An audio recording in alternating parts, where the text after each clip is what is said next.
Hi, I'm Joyce Erb, and I'm guest designing for Cut at Home this week.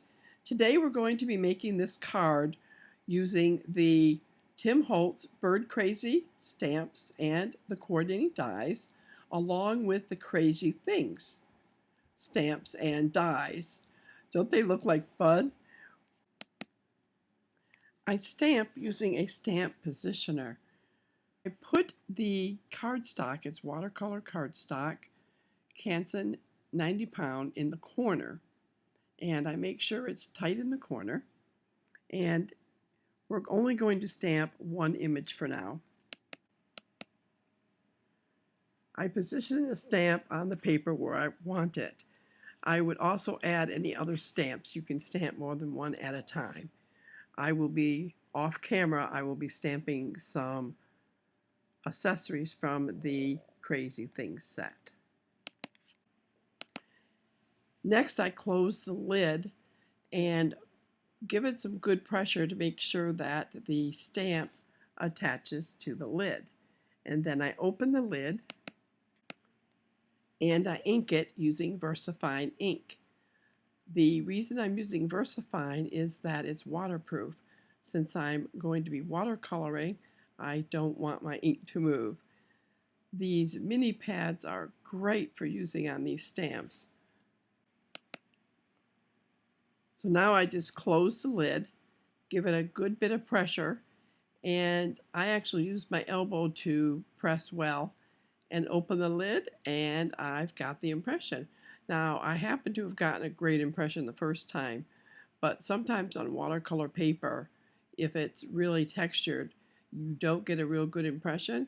But by using this positioner, if the cardstock is jammed up in that corner or in the exact same position, I can restamp and it stamps perfectly every time. Once the images are all stamped, we're going to need to cut them. I'm going to cut mine using the Vagabond electric die cutter. And these dies are great because they line up right with the stamped image. Like you can see here where you can see the outside edge, these dies do not leave a white border, which I love. Now I use tape to hold them in place. You can also use your magnetic platform, but sometimes they seem to have a tendency to move, so putting tape on it assures that you'll get a perfect cut. Now we're going to be working on our background. We are using Canson 140 pound watercolor cold press paper, and the powder I'm shaking on right now is called Brushos, and I poked a hole through the lid to help get the powder out. Now it's difficult to see. If you look really close, you might be able to see a little bit of powder, but this particular powder is also light. But you don't want much on here. It really is a concentrated pigment, color pigment. And I'm using the Distress Sprayer. I like this because the handle's little and I need to use the push sprayer like this. So this is easy to hold and control. Now the look you get depends on how hard you press your sprayer, how close to the paper you are, or how far you are, or the angle at which you spray. You can get a tie-dye look. You can get more of a splatter look. I like less water because I like the dots. See how that sandstone, when it hit the wet area, just spread on its own? The colors we're using here is lemon, yellow, and sandstone. I'm adding some more water down in the corner. You can also manipulate your paper. You can tilt it sideways, forward. You can dab it. You can use a paintbrush to move it around, which I will be doing. Actually, the corners are a little darker than it looks right here, but off camera, I do come back and add some more yellow in those corners because I want a little bit better coverage. I'm a neat crafter. I have to clean up.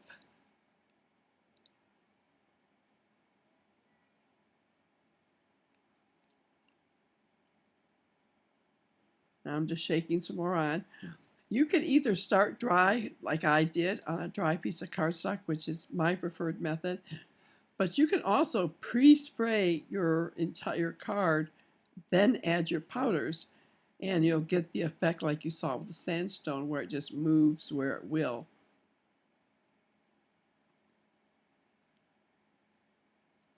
But the key here is to experiment.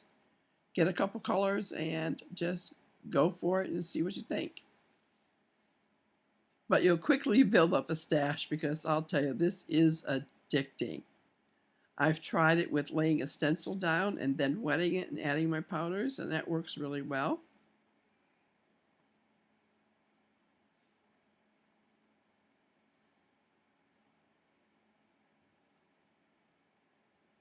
Here's where I take a wet paintbrush and just spread that yellow out a little bit more. I believe the orangey is the yellow and the other is the lemon.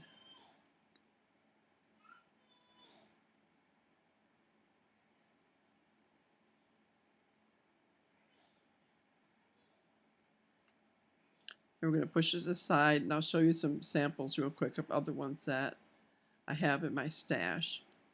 Plus I want to see which one I like best once we color up our bird.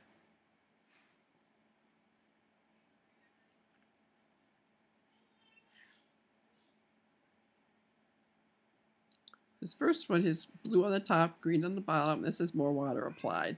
This is just green. Olive green gave you all those colors. This is the olive green with a stencil, a starburst stencil over it. One of my favorite colors.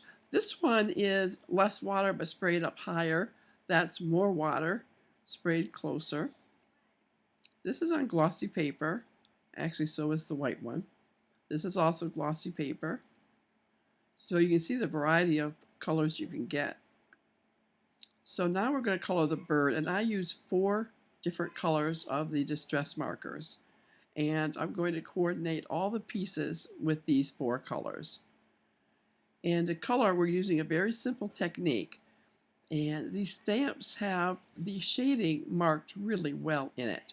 So I take the marker full strength in the shaded areas and in the areas where I think there'd be shadow. And I'm going to spread it using water, but if you want more of an intense color, you can use it full strength, or you can take a lighter marker and blend them together that way. But I like the color that I get doing it this way. Because I don't want it to fully dry, I only do it in segments so that it'll move with the water. And I start in the blue and pull slightly out. Then I go towards the center where I want it lighter.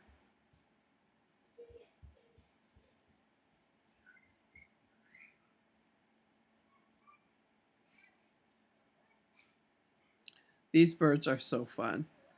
I've had them in my stash for a while. I've been wanting to do them, and I just hadn't done it yet, so this is a great time to do it. Plus, my friend's birthday, I didn't send him his card out on time, so I think he'll get a kick out of it. So here I'm continuing to put the darker color, full concentration, along the edges. Now, if you don't have the markers, you could also use the distressed inks, or actually any kind of watercolor, and do the same technique.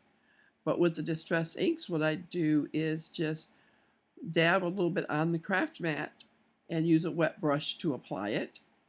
Same thing with regular watercolor. You can put concentrated color at the edges and then use a wetter brush to pull the water in. We will be doing some more watercoloring in future videos. It's my favorite technique. I'll also do some Copic, but watercolor is so forgiving. And anybody can do it. Doesn't take a whole lot of skill. And the results are beautiful.